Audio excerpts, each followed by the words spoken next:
दोस्तों, अगर आप भी कठिन परिस्थिति में कमज़ोर हो जाते हो तो ये कहानी आपको अवश्य सुननी चाहिए।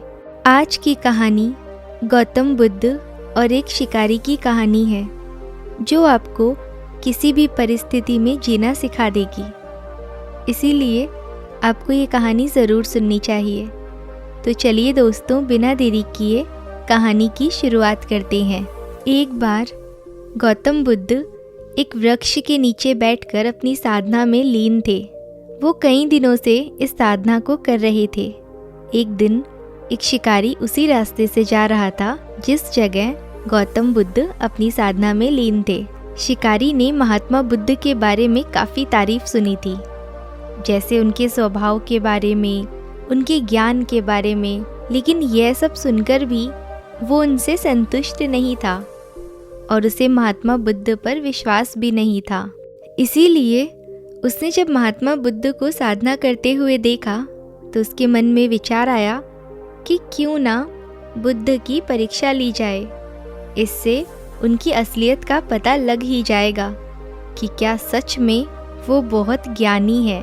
शिकारी वहीं खड़े होकर सोचने लगा कि क्या किया जाए।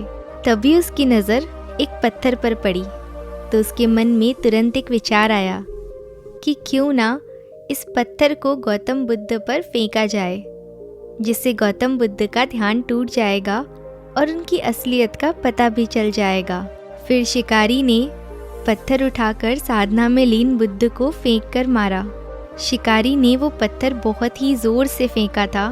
वो पत्थर बहुत ही ज़ोर से बुद्ध को लगा था, लेकिन उन्होंने कोई प्रतिक्रिया नहीं की। वो चुपचाप अपनी साधना में लीन रहे। बुद्ध का मानना था कि शरीर को तकलीफ होती है, आत्मा को नहीं। उसी तरह शिकारी द्वारा फेंके गए पत्थर से उनके शरीर को तकलीफ हुई है, ना कि उनकी आत्मा को। तो वो बिना किसी प्रतिक्रिया के अपनी साधना में लगे रहे। शिकारी कुछ समय तक बुद्ध की तरफ देखता रहा और सोचता रहा कि अब तो महात्मा बुद्ध कुछ प्रतिक्रिया तो करेंगे ही। लेकिन महात्मा बुद्ध अपनी साधना में व्यस्त थे। उन्होंने कोई प्रतिक्रिया ही नहीं की। कुछ देर बाद शिकारी ने पत्थर से बुद्ध को फिर से मारा। इस बार पत्थर महात्मा बुद्ध के सर पे लगा और उन्हें उस जगह से बहुत तेज रक्त बहने लगा। महात्मा बुद्ध को महसूस हो गया था कि उनके शरीर से रक्त बह रहा है, लेकिन तब भी वो अपने ध्यान से नहीं उठे। यह देखकर वो शिकारी और अधिक क्रोधित हो गया। उसे समझ ही नहीं आ रहा था कि इतनी चोट के बाद भी गौतम बुद्ध कोई प्रतिक्रिया क्यों नहीं दे रहे हैं। तब उसने और गुस्से में एक और पत्थर फेंक कर मारा। अब की बार उनके शरीर से बहुत अधिक रक्त बहने लगा था। उन्हें इतनी पीड़ा हो रही थी कि उनकी आंखों से आंसू बह गए थे, लेकिन तब भी उन्होंने साधना नहीं छोड़ी। यह देखकर शिकारी से रहा नहीं गया और वो गौतम बुद्ध के पास गया और बोला कि हे महात्मा, मुझे आपसे कुछ पूछना है। उसकी इस बात को सुनते ही महात्मा बुद्ध ने अपनी आंखें खोली। महात्मा बुद्ध की आंखों की चमक से ही वो व्यक्ति हैरान रह गया। महात्मा बुद्ध ने कहा, पूछो, क्या पूछना चाहते हो? शिकारी ने कहा, जब मैंने आपको पत्थर मारा तो आपने प्रतिक्रिया क्यों नहीं की, जबकि आपको चोट लगी है और आपको पीड़ा भी हो रही है, लेकिन तब भी आपने कुछ नहीं कहा।